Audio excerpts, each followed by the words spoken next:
are listening to the Bleach Brothers Podcast, hosted by Jake the Hater and B-Word.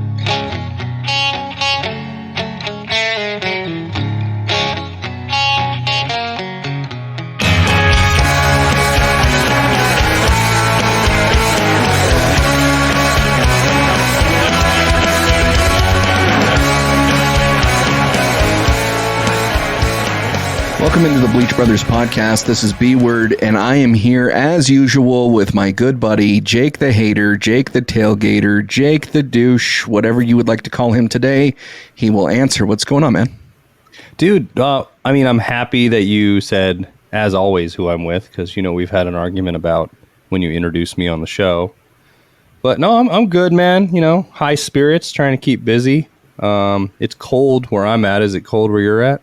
Yeah, it's chilly. It's really chilly, but Las Vegas weather looks really nice right about this year. Right about would this you time. Would you rather be hot or cold? Cold. I have a theory. Okay, so we agree because I look at it this way: if you're hot, right, and you're a big guy, B-Word, and you get naked, you're still hot, and you're a hot, naked, sweaty pig, right? I'm really happy that you said that I'm hot when I'm naked. Oh, shut up. No, but when you're cold, there's things you can do about it, right? Like you can have sex, you can have hot cocoa, you can have blankets, a fire. There's a lot you could do to remedy that situation. Yeah. And I think people underestimate that. They always think they want to be where it's warm, but there's not a lot unless you have AC or a cold drink that you can do about it. Remember the Sandlot? Yeah. Remember when they're outside playing and they're drinking the Coca-Cola and it's not working and they're yelling and then they have to go make out with Wendy Peppercorn at the pool? Whatever. Yeah, whatever. With an F. I don't pronounce shit. Anyways, we have another guest tonight who could probably pronounce the name better than me. This is a friend of mine. I will say it that way. I know I always say it's a friend, and then they come on and rag me, and then you guys become best buds. But this is Travis Demers, the voice of the Trailblazers. We go back. So how you doing tonight, Travis? I'm good. So is it a friend of mine or a friend of ours? Because as you know, that means two different things. It's a friend of mine that will become a friend of ours. All right, that works. That works. We'll see how the episode goes. And then at the end, like I said, somehow B-Word gets them to all be on his side and everybody makes fun of my movie rankings or whatever we're talking about for the evening. So. Because you have really shitty points. Your opinion. Let somebody else figure that out for once. Oh, God, see, this is what I mean. It just happened. This is what we've been in the show for a minute and it already changed. What the fuck? It's amazing. So, Travis, you want to tell us a little bit about things that you have going on right now, kind of, your career a little bit and how you got into it? Yeah, life is kind of busy right now. I do the radio broadcasts for the Trailblazers. It's my fourth year doing it, my third full year. I do the Rip City Drive, the afternoon show on the Blazers flagship, Rip City Radio, with my buddy Chad Doing. We do that. Well, he does it more than I do. We're both supposed to do it, 3 to 6 weekdays, but I don't do it on game days, and I don't do it when we're out of town. Although we're not going to be out of town for a while, so he ends up during the season he ends up doing it by himself, more than half the time. I've got 2 little kids and a puppy. I've got a wife, as Jake knows. But all those things can get very, very busy. I've been radio in Portland for what year is this? 18, almost 19 years. I worked for a couple different stations in town. I've done play-by-play for University of Portland, the Hops, the OSAA, the old Portland Lumberjacks of the National Lacrosse League, all kinds of stuff. But I'm kind of living the dream. And the way I put it now is my worst day at work now is better than the best day at work I've had anywhere else. So things are good. Do you find that when you get to be the voice of a team that it's easier than being a commentator for all games in the sense that you can have more love or, in my eyes, hate for a team and be able to express that, the emotions behind it?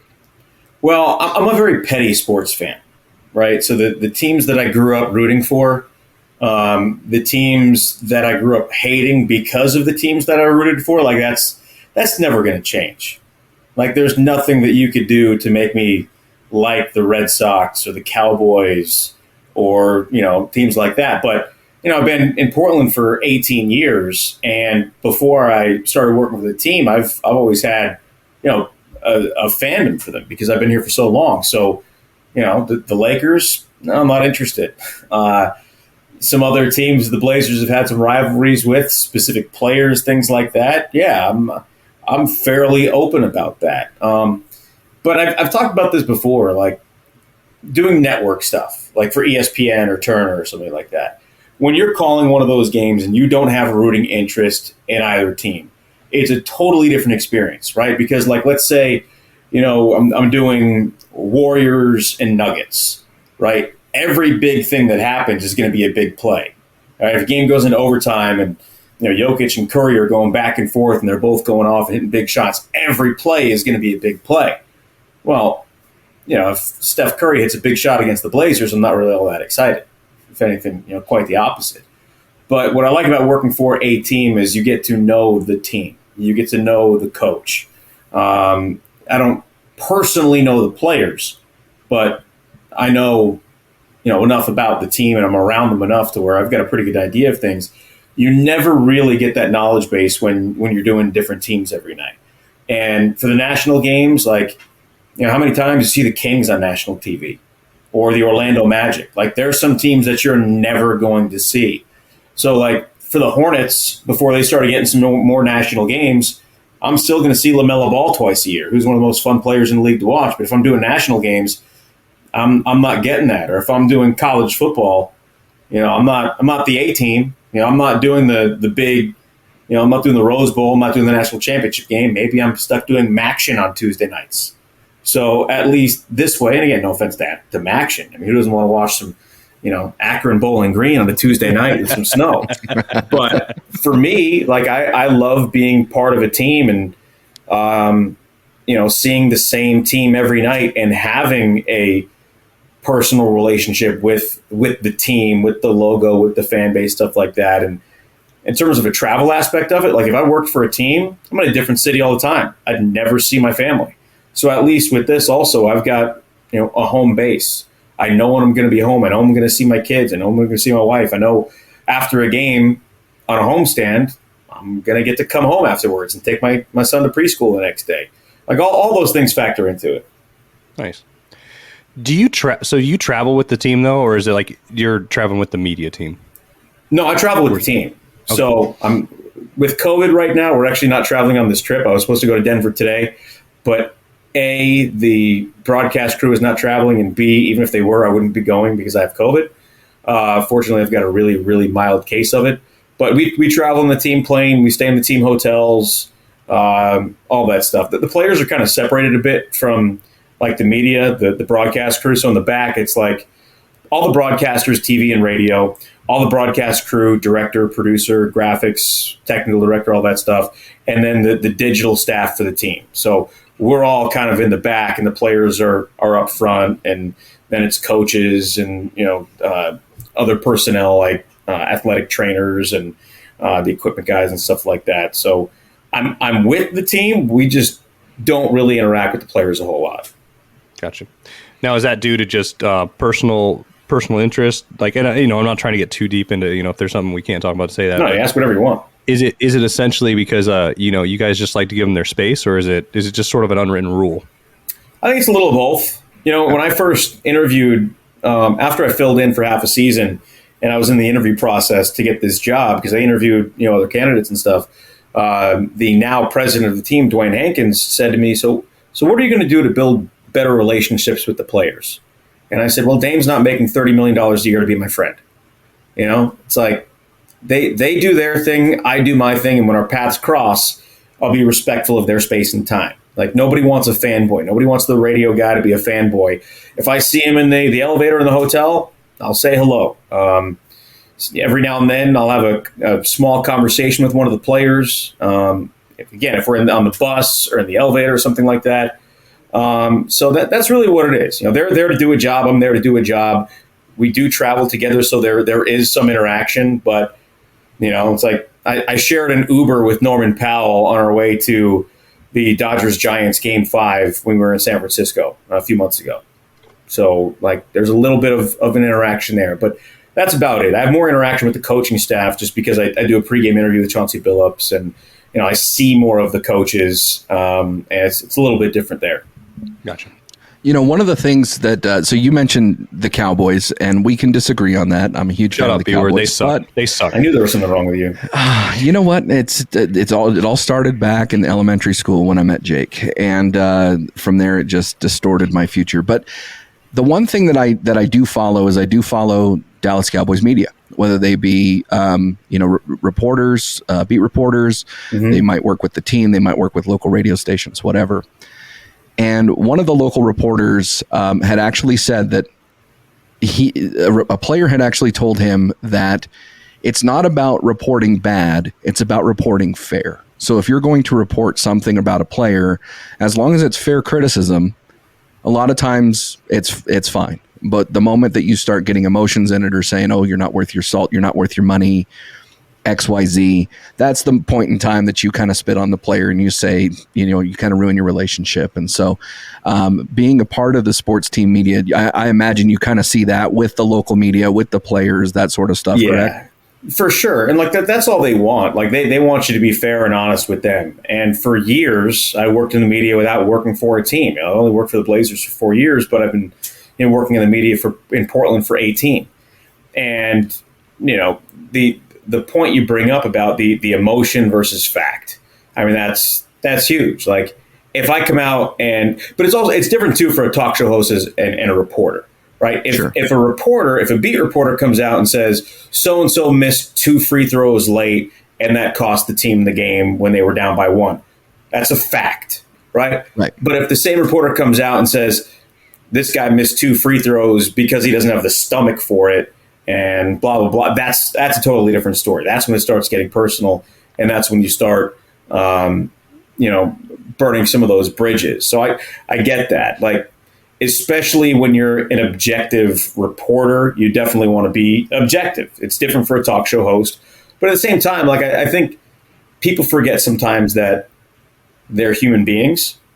And until you see them up close and personal on a regular basis, it's really easy to forget that. And people do that with the media too, because I've had some people say some things to me that you wouldn't say to another human being, but because I'm on the radio and I've been on TV and I'm there, it's easy. And it's some people can brush that off and have thick skin, and others can't. And we've definitely seen the ones that can't do that. So if something like that happens, like I think about why did that happen? Okay, so like why did this person struggle in this situation? Is this something that they just do? Is this a one-game scenario? And again, I come from a different perspective because I work for the team and I have gotten to know some of these guys a little bit, some more than others. But working for the team has totally changed my perspective on things. Like the first time that I realized that the schedule and traveling really does kind of fuck with them a little bit is like my first year of doing it. I was filling in. It was Thanksgiving time, a couple days before Thanksgiving. 6-game road trip. And it was a long, weird road trip, right?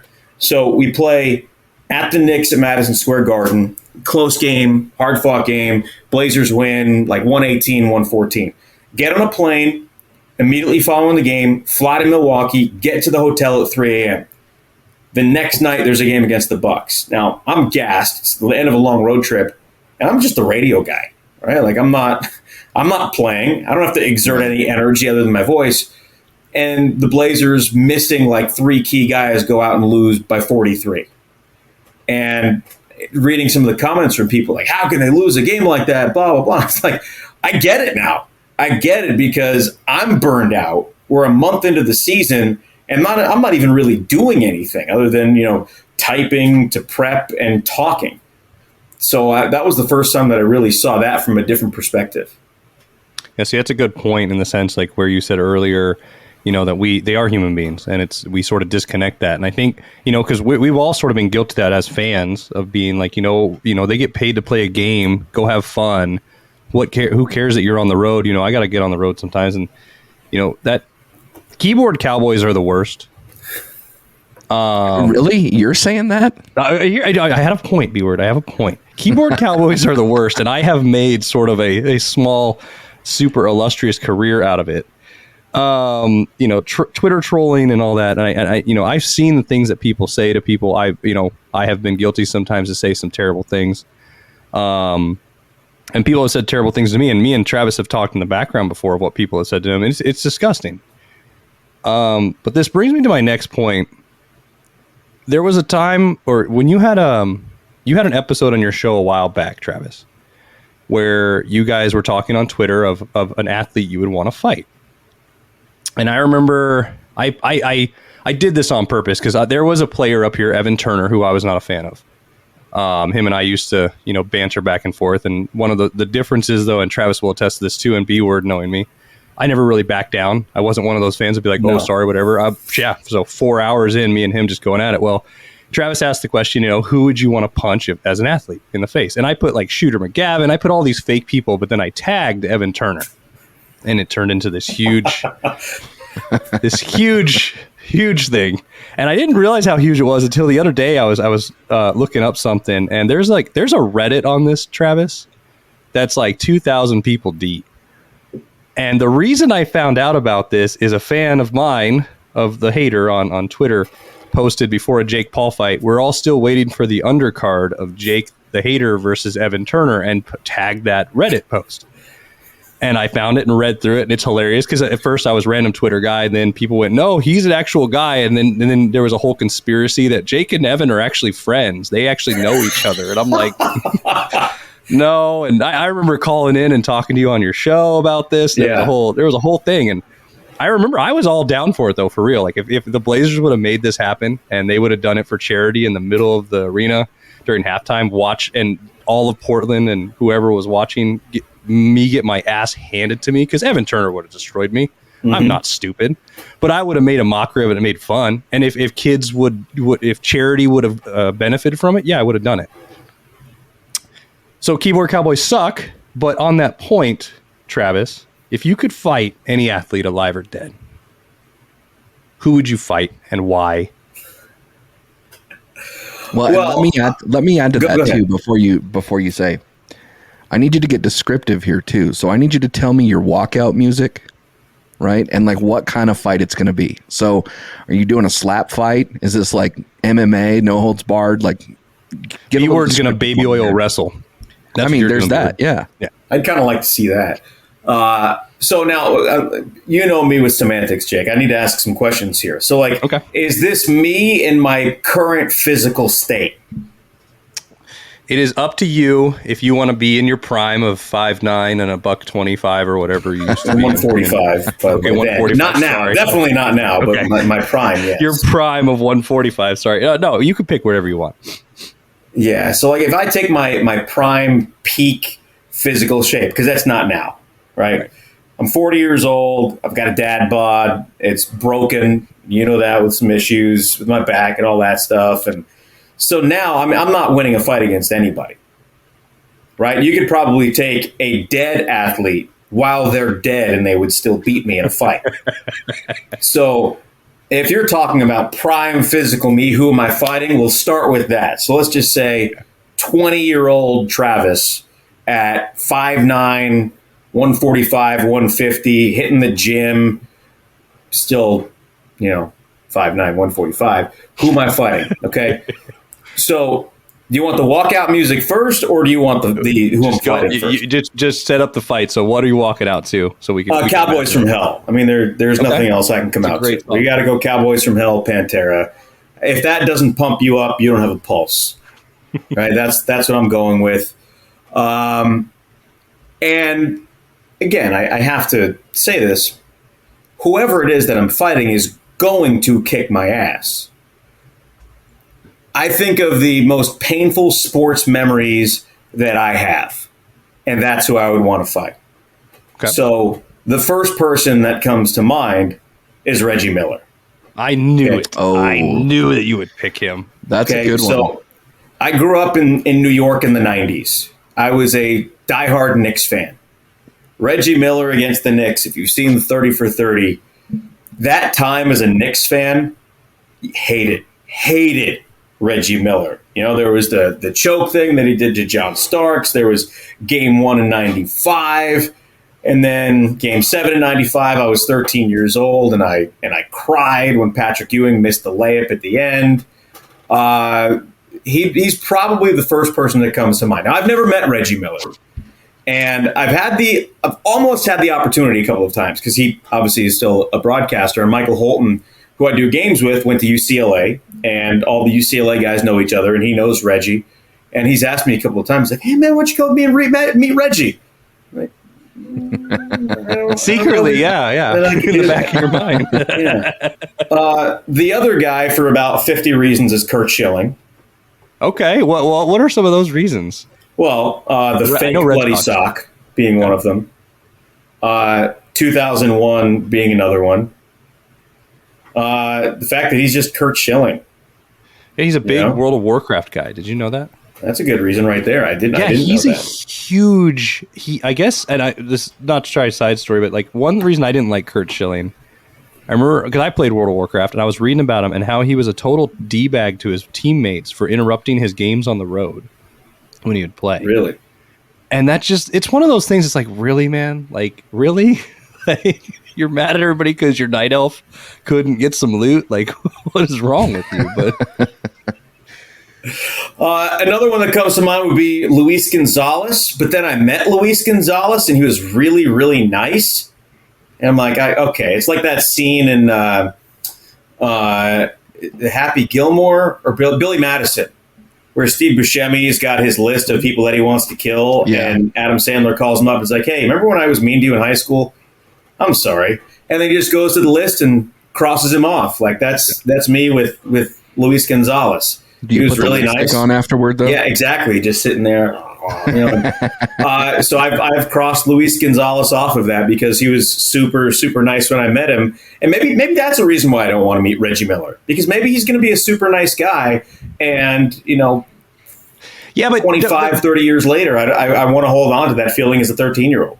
This goes on to the point, like you were saying earlier, with your job, your career, that they're human beings, right? And so you might have hated the guy in the game and what his semantics were behind that. Totally. In real life. And because that's what I was going to say with Luis Gonzalez, it was like, did you only hate him during the time that he was playing?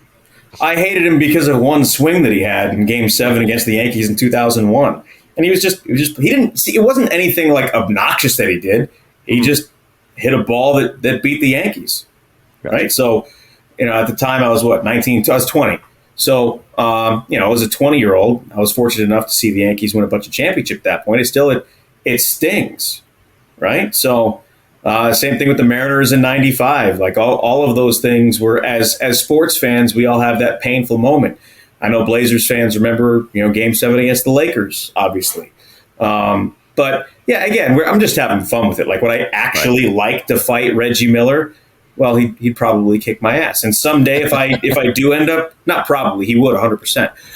If I meet Reggie Miller and he happens to listen to this podcast, is he going to? Oh, so you want to fight me, huh?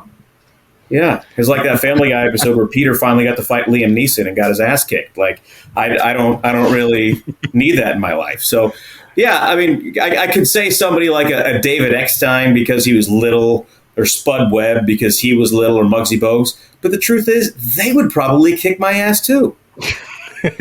I think it's a good thing just to say that there's a solid chance that anybody who we pick tonight is going to kick all of our asses. Yeah, but it's fun to think there's no doubt about it. Well, anybody who's gotten paid to play sports would probably kick our ass. Yeah, but we're only going to tag Evan Turner, so don't worry. That's all it's going to happen. We're only going to tag him, and I'll go off again on another 5-year stint of this. I'm trying to think of all the little guys like J.J. Barea. Yeah. Well, see, I was going to say, like, when you picked Reggie Miller, all I was thinking was you were like Starks. Like, you would have just been the little guy getting choked by him really quick. Like, yeah, probably. Yeah. All right, B-Word, who do you... wait. So, Travis, out of all those, what style of fight would you want to do?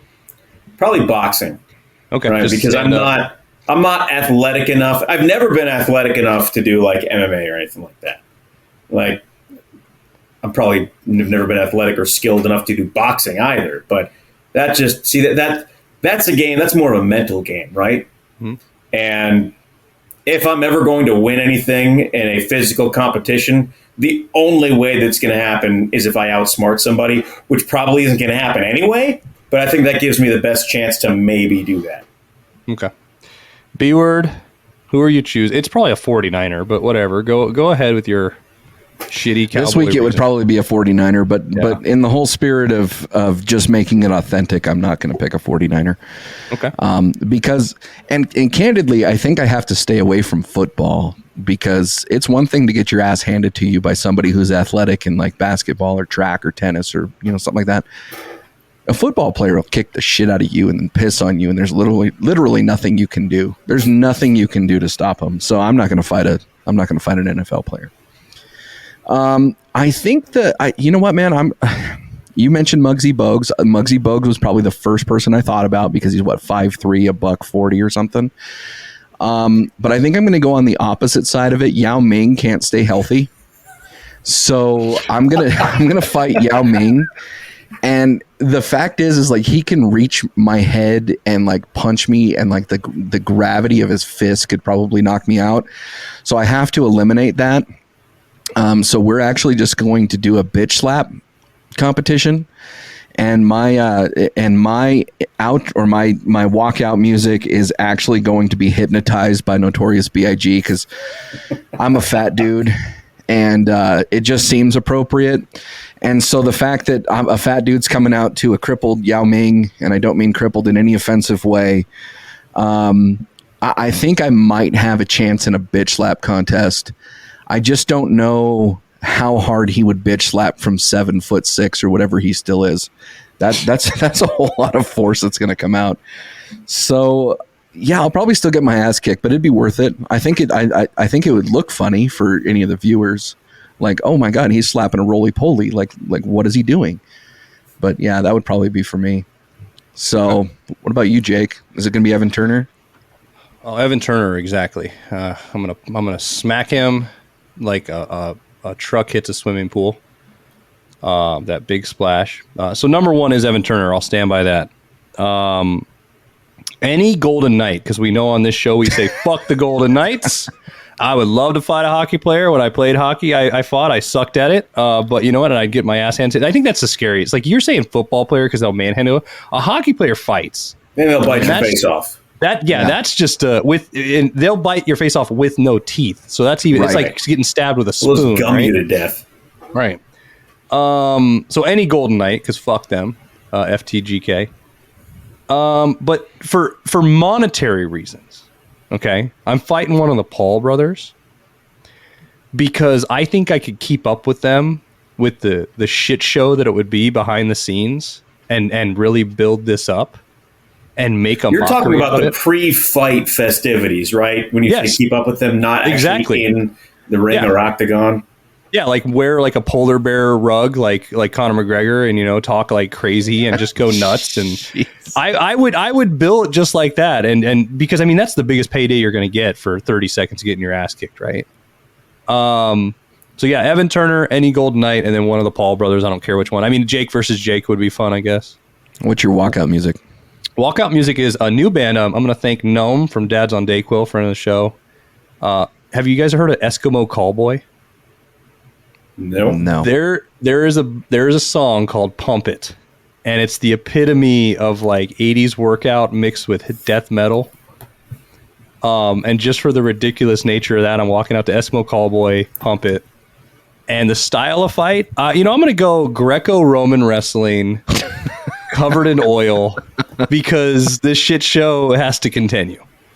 Or street fight, right? If it's Evan Turner, I'm doing a street fight. Weapons, anything I want. It's in a back alley. That's the only way I'll have any sort of chances if I find a pipe or something. You're gonna like reach under the ring and pull out the stop sign like WWE versus NWO like '96.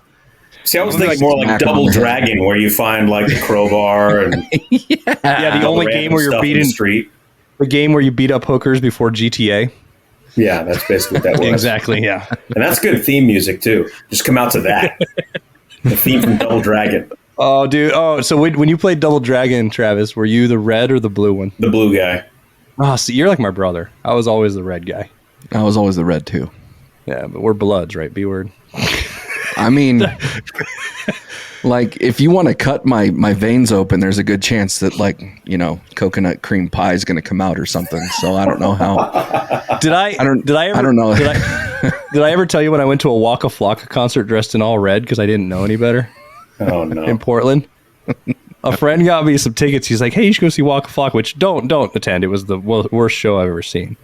But I go to see Waka Flocka, and I'm in all red, and I'm in line, and this guy's just staring at me in front. And all of a sudden, he looks down, and he goes, "Yeah," and I'm just like, "I am in the wrong place. Jake's gonna die tonight. Jake will actually die tonight, but I did not. I survived."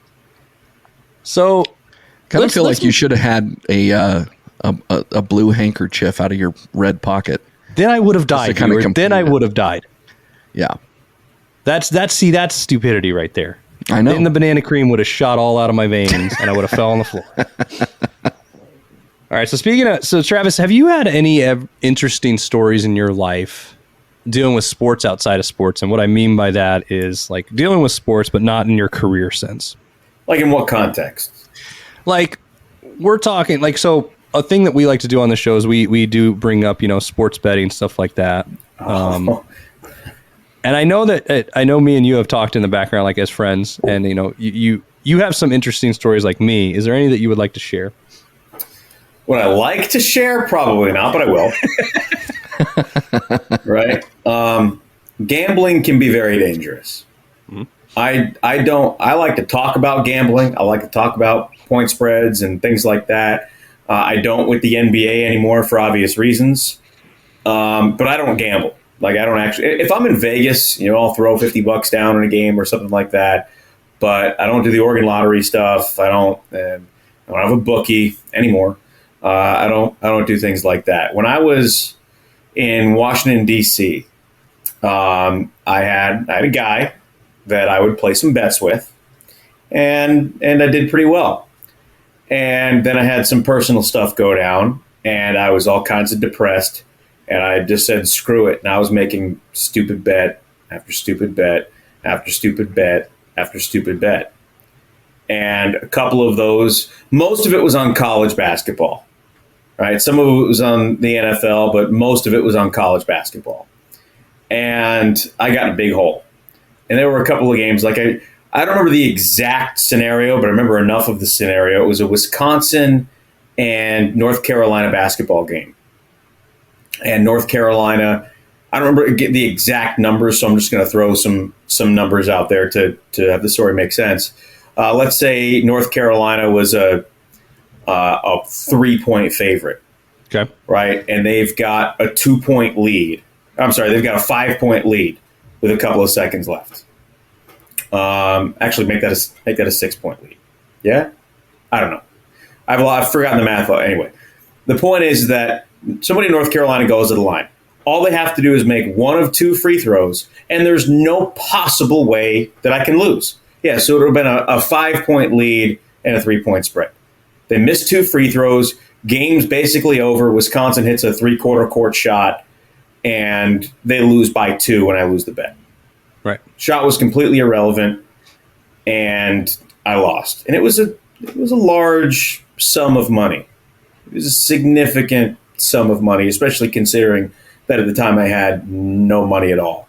And it was one of those like suck the life out of you moments. Like I'm going to die right now. Like not because my bookie is going to come kill me, but because the pain from watching that happen, I'm going to just physically just going to implode. Right. And that's going to be the end of me. There were a couple of games like that, not quite as bad of a beat as that one, but just the stress of it. And I got into a big hole. Like we're talking like 12 grand. It's a big hole, big hole. And this happened over the span of about 5 weeks. Oh, wow. Bad run. So, and I don't think I've ever talked about this publicly. So you guys should feel really, really special. Okay. This was about 10 years ago. So at the time my fiance and I had just split up and I was in a terrible place and I'm just, screw it. I'm just going to bet. And I wasn't thinking. I was just betting. I wasn't doing any research. I was just, texting. You're throwing it at the wall and hoping it hit? Yeah, basically. And I think I lost like 17 out of 18 games. Damn. Right? It was bad. And then the guy's like, dude, you need to pay up. I usually make people pay up after like $1,000, and you're at like 12. You need to pay up. And I didn't have any money. I was broke, right? So I was moving back to Portland from DC pretty soon after that, and this guy was he was Eastern European, and I knew him through a friend, and I knew that if I didn't pay, that eventually my buddy was going to be, it was going to be up to him to pay, and I didn't want to put him in that spot. So I called the guy, and I was just honest with him. I said, look, man, I'm broke. I'm in a bad spot. My fiance just left me. Can I make payments to you? And he was actually happy that I was honest with him, and he didn't charge me any interest. And he said, okay.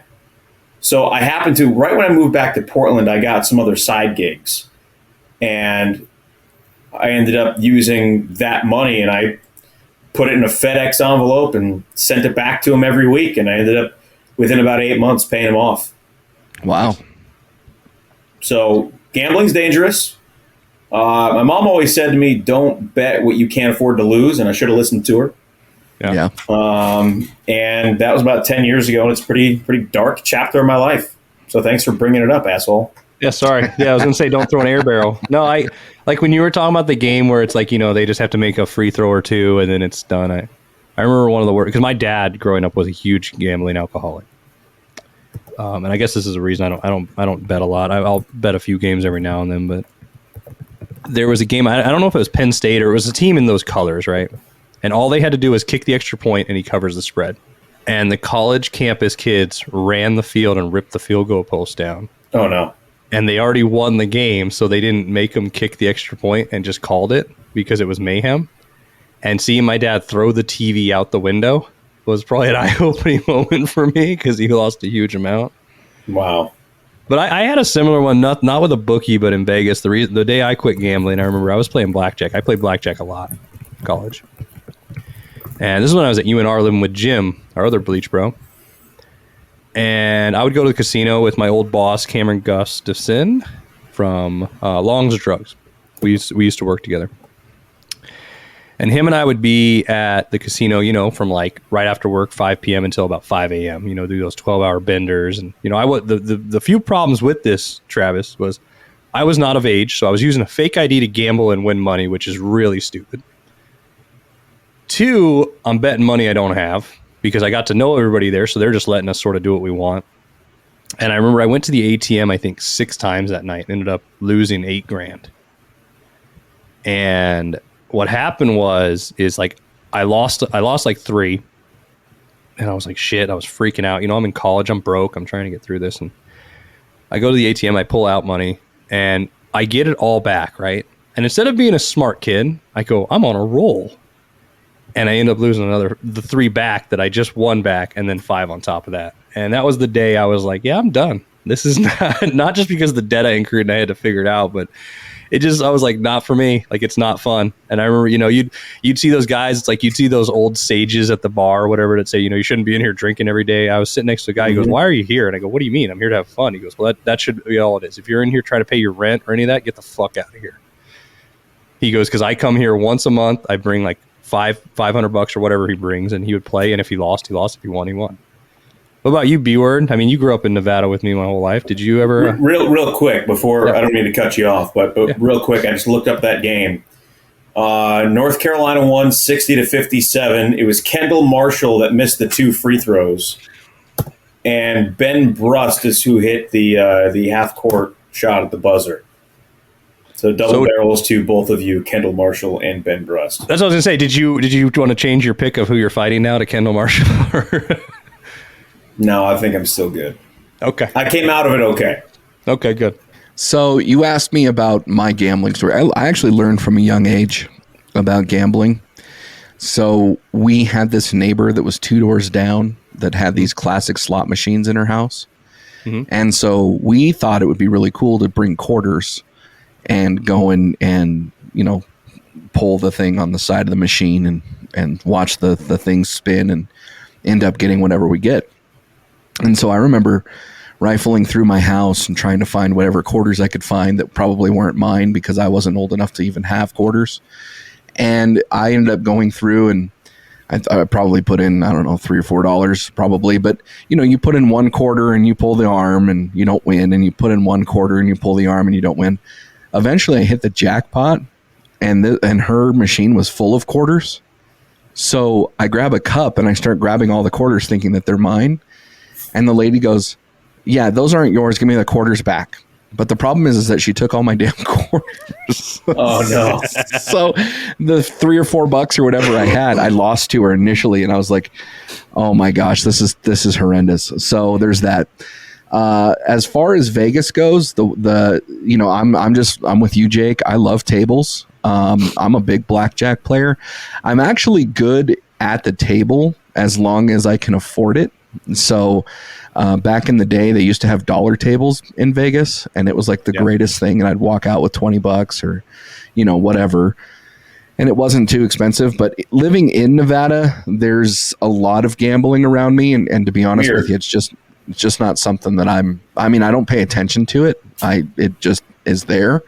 But if you're outside of Nevada, man, it's like a destination thing. You got to do it. So, but that brings me to this, guys. So obviously the mafia, the mob, the cartel, whatever you want to call it, is into gambling, racketeering, prostitution, etc. Right? All the good stuff. Yeah. All the sin industries, right? Sin. Yeah. So they make money off of everybody's vices. They do. So before we get into the next topic, I just want to ask, Travis, did you see Uncut Gems, the movie? I did see Uncut Gems, yeah. What did you think of that? It was weird. It was a weird movie, right? It was very loud, right? Yeah, it was. I mean, just like, can anybody be as obnoxious as Adam Sandler was in that movie? Yes. Like, is that possible? Yes, they can. Have you met Jake? Fuck you. I knew that was coming. It's a good point.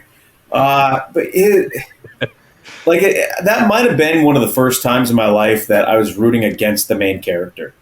Yeah. Because he was just so obnoxious. Like, I didn't want him to die, but I was rooting against him. Like, he was just, everything about him was just this path of destruction, and it was bad. Like, the movie was okay, but it was uncomfortable watching it because you can see this human being's life deteriorating before your eyes.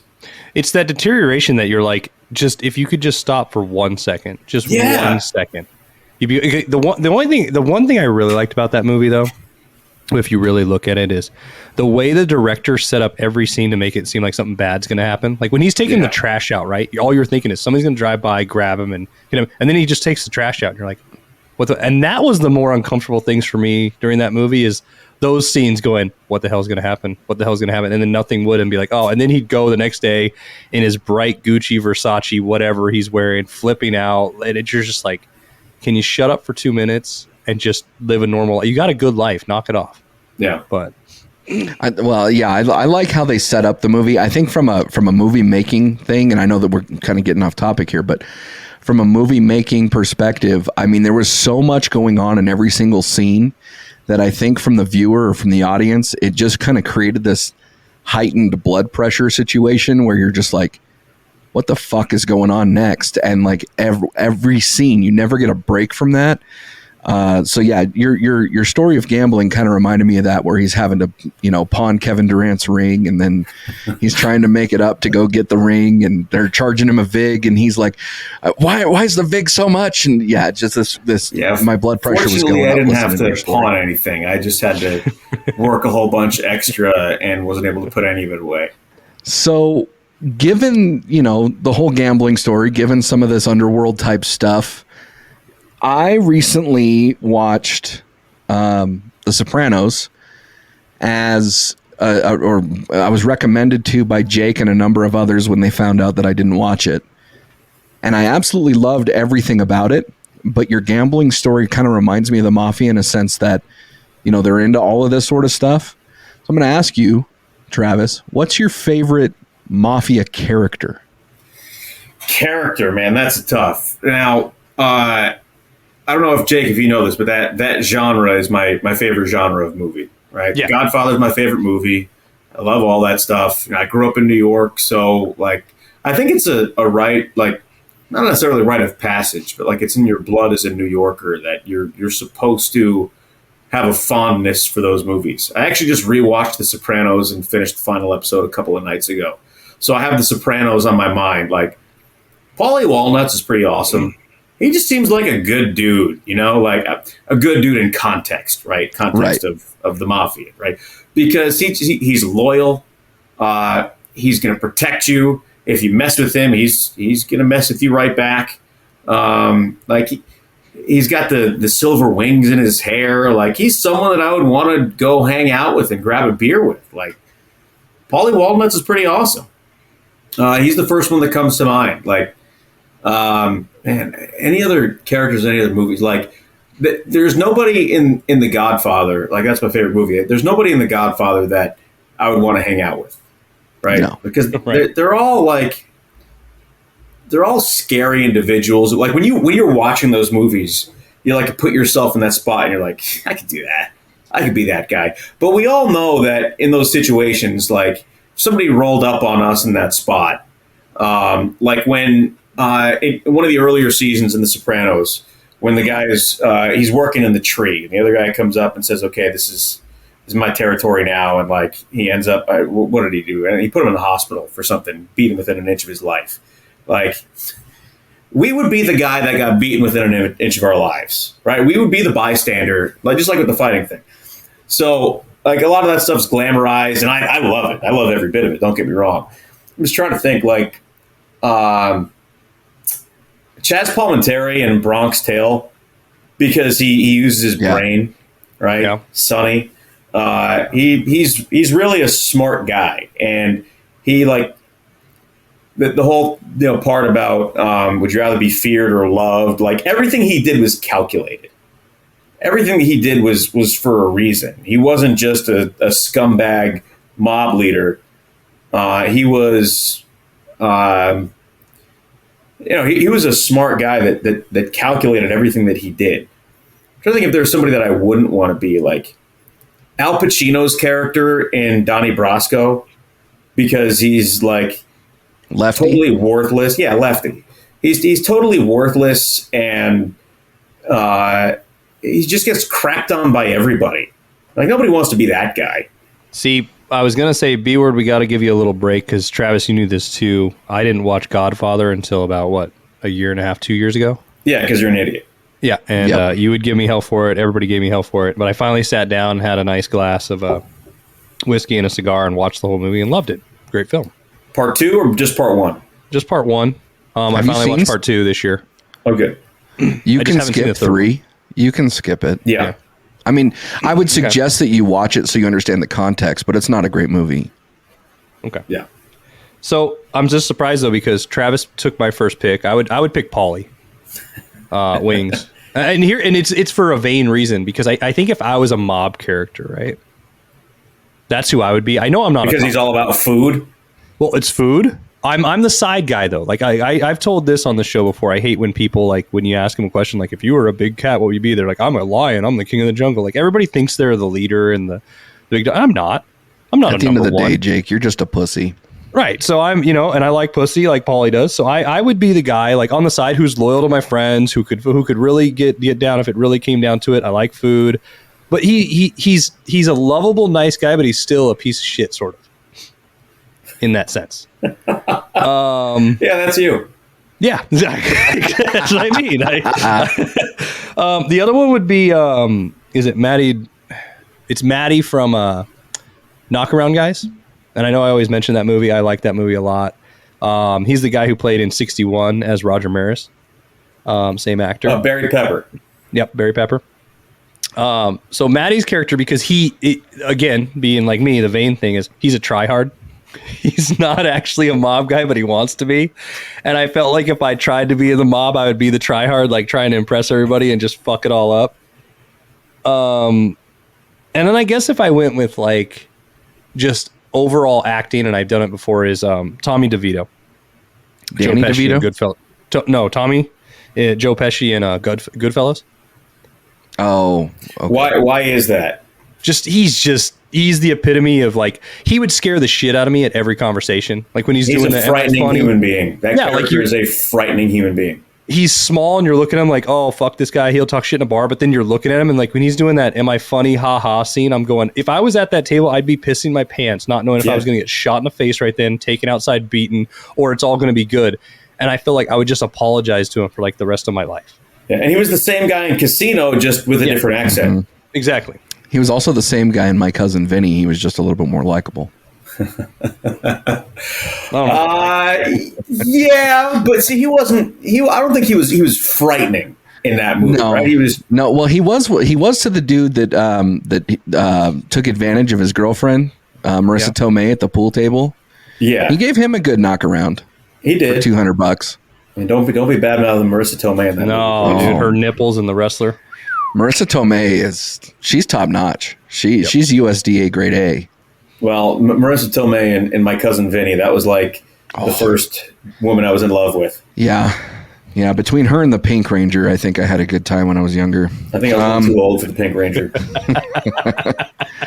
So, my favorite Mafia character, so I've got one that I just really like for the character, for the performance, for the way that for the way that he interacted, the way he carried himself. And that was Frank Costello from The Departed. Jack Nicholson played him. I just thought it was a really good character. He was one of those guys that you wanted to like, I felt, but that he always crossed a boundary that you're like, I don't want to, like, I can't like you, but I want to like you. I agree with you with Lefty, with Al Pacino. Like that's one of my favorite Mafia movies in the world. Great. And Al Pacino was his performance was incredible. Like he just played a sad human being. Yeah. Well, what I find really funny, like I like to watch Michael Francis. He's got a YouTube channel. Like I like to watch some of the things that he does. So he'll break down. I think he does Mob Movie Mondays, and so he'll end up doing. He's done Donnie Brasco, and he's done The Sopranos, and he's done a few different things like that. But former mobster himself, he actually broke down Lefty's performance, or Al Pacino's performance as Lefty, where he's smoking in the car and Johnny Depp's trying to roll the window down. He's like, "Hey, I'm going to catch a draft. You got to roll the window back up." Like how legit it was, because that's how the Mafia was in the day. Yeah. So Frank Costello would probably be my favorite character, even though my favorite mob movie, just like yours, Travis, is The Godfather. And mine's actually The Godfather Part 2, just because I love how in depth that story goes. But I think one that I think is just kind of a good caricature that's just ridiculous, and I absolutely love it, is also Al Pacino. But it's Al Pacino from Dick Tracy. Yeah. And I'm trying to remember his name, but it's Big Boy. Yeah. And I just, when Madonna's out there trying to get her song, he's like, no, you have to do it this way. And he's like smacking her ass, and you have to, like, Al Pacino is just a great person as far as an actor goes, that you just like want to root for, but he's an absolute ass nugget. And you see how he's treating Madonna, and you're just like, you're a fucking dickhead. But I really like your character. In the theater with my grandmother when it came out. Oh, really? Yeah.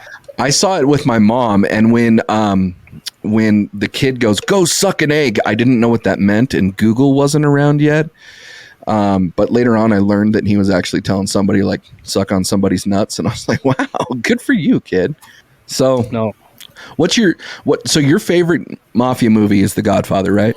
Yeah, Part 1. I like Part 2. Part 2 is great. I mean, it's a great film. I just like Part 1 better. I know, like, I do like things about Part 2, about how they show the backstory and, going back to the old country and all that. And then he, goes back and, the stuff in New York in the early 1900s, and how, they all, everything got formed and all that. There's something about that first one. Right. Like the scene where Michael caps the two guys in the restaurant and all that. Like, is that like one of the most iconic movies in film? It was scenes in movie history. I would say so. And actually what I appreciated about The Sopranos is that they actually talked about that shit. You know what I mean? Like where there was one scene, I think it was I don't remember what season of The Sopranos, but he's having that dream sequence where he's having dinner with his daughter's boyfriend's parents or whatever. Yeah. There's a lot of shit going on, and he goes into the bathroom, and the first thing he does is he feels like all up against the wall. Right. Looking for the gun. I just love shit like that where it's got this meta meaning to it that it's tying things in. But if you watch The Sopranos, like season 1, they're all talking about how it was in the good old days, but they're relating the good old days to like The Godfather. The Godfather, yeah. In certain ways, they're like each season kind of took its own mafia movie and kind of made it like when they were in a jail sequence, it was almost like a Goodfellas feel. So. Yeah, I don't know. I love mafia movies, man. They're awesome. That's my wheelhouse. And if we're talking about Paulie and that kind of character, Clemenza from The Godfather. Oh yeah. He was the right hand man. He did everything, and he was the line "Leave the gun, take the cannoli" might be my favorite line in any movie ever. But just his character, everything that his character did, and I don't know if you've ever seen the extended version of The Godfather that has him going back and eating the spaghetti and that whole scene, like that. That guy's awesome. Like, that's probably, again, we all think we're going to be the boss. I wouldn't be Michael. I can see Jake being Sonny because you're such a hothead. But like Clemenza, just one of the soldiers, one of the guys who's just the right hand man who does what he's supposed to and he's respected and he's there for what he's needed. I can relate to that guy. When you talked about Paulie Walnuts, the one scene that I think probably describes him the best, at least to me, is when Tony ends up buying that painting of the horse. Oh yeah, and him next to the horse. I forget what the horse's name was, but he throws it away for one reason or another, and so Paulie ends up taking it back. But instead of having like Tony on there, he takes it to an artist and makes him into this like general. This general. And I just thought that was a huge like respect thing there for Tony. Like, even though there was a whole bunch of shit that was going on, he still respected Tony enough to hang it up and give him some sort of credence in the photo. I just thought it was really cool, man. So speaking of the movies and stuff, what'd you guys think of Saints in Newark? Haven't seen it yet. I wanted to rewatch The Sopranos so I could have it top of mind when I watched that. So that's the next thing I'm going to watch. Okay. Well, okay. I won't tell you anything about it. I'll just tell you that I watched it first without seeing The Sopranos. Oh. And I think for me that was a test. Like, is a movie good on its own, or do I need to understand everything? And I didn't really like it on its own, but now that I've gone through it, I'll probably go back and rewatch it. But people who have talked to me about it have said that there's a lot of fan service in it, so you might actually like it. But I didn't really like it on its own before watching The Sopranos. It is exactly. So take that for what it's worth. It's exactly what El Camino is to Breaking Bad. It's fan service. It's decent enough. It's not garbage, but that's my opinion there. I mean, because did you watch Breaking Bad, Travis? No. Okay, you did, B-word. We've talked about that. Oh, yeah. You watched El Camino too? Yeah. Yeah, and that's essentially just a fan service movie just to continue it for a little bit. Yeah. Yeah. Travis, I'll give you a recommendation here real quick. Breaking Bad is the only television series that I've seen one time and I'll never watch it again. Really? It was perfect. I don't want to ruin it. I don't want to reflect on it and try to find any inconsistencies. I thought it was amazing. So since you got a little bit of downtime going on, maybe something to pick up. So I actually, I'm not a big TV show guy. And The Sopranos recently, like I said, just finished it. It's the first time I've ever in my life binge watched a show. Yeah. And because I wanted to watch it again. So, screw it, I'm going to do it. And when I'm traveling, when I'm on the plane, when I'm in the hotel, like that's the best time to do it. So now like I need to go do that with something else. Like my favorite current show is Yellowstone. Love that Great show. Yeah. And when Ozark comes back, I'll watch that. But I'll watch some things that my wife likes, and some of them are it's good entertainment, so I'll watch it with her. But I'll probably watch Breaking Bad just to finally watch it, so I can get people off my back saying I need to watch it. It's one of those that took me a long while, and I actually watched Better Call Saul first, sort of like B-Word did with Saints of Newark, and I really liked Better Call Saul, and then I went back and I watched Breaking Bad all the way through, and it's the same thing. I've watched it once, I can never watch it again. I watched the finale 2 times just because my wife wanted to rewatch it because she did the whole wife thing and fell asleep. And the second time through is just like, holy shit, but it's good. Well, this has been fun, guys. Yeah. Travis, pleasure to meet you, man. I'm Likewise. excited to have this connection with you here. I'm sorry that our centerpiece in our new relationship is Jake the Hater. Doesn't feel like we actually met on a great foundation and then come to find out that you're not a Cowboys fan. I don't know exactly how long you and I will stay in communication, but Look, I definitely appreciate I'm a you joining the Giants show. fan, so I don't really have any room to talk shit. So Yeah. I'll just leave it at that. At least not now. You've had 2 Super Bowls since we won a Super Bowl. I just want a team name. You'll allegedly get one here in the next month or 2. On the second. Yep. Ugh. Yeah. Well, thank you for coming on, Travis. Seriously. See, a friend of ours now. Let's be honest. The only reason you had me on is because I was saying to you for like 2 months, hey, when are you going to have me on your podcast? Well, yeah, I mean, I'm sorry, but of course, I'm glad we finally got to make this happen because I've always worked with you on that side, and it was finally fun to have you come on this side and do some work For with sure. stuff. So. And I hope we can do it again sometime. Yes, sir. It'd be great. Well, thanks again. And Jake, what do you got for us? Thanks for all the dirty talk. Come back and get sanitized.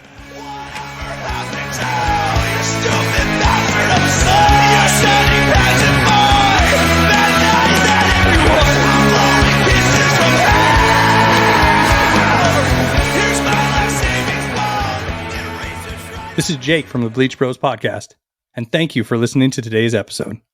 I want to bring to your attention our Linktree. Visit Linktree/Bleach Bros Podcast for access to all of our socials, merch, and streaming sites. Linktree is linktr.ee/Bleach Bros Podcast, all one word. And if you enjoy our content, make sure to give us a like, give us a review on whatever platform you are listening on, and also invite your friends. If you're a fan of our show, be sure to check out this one to stay sanitized.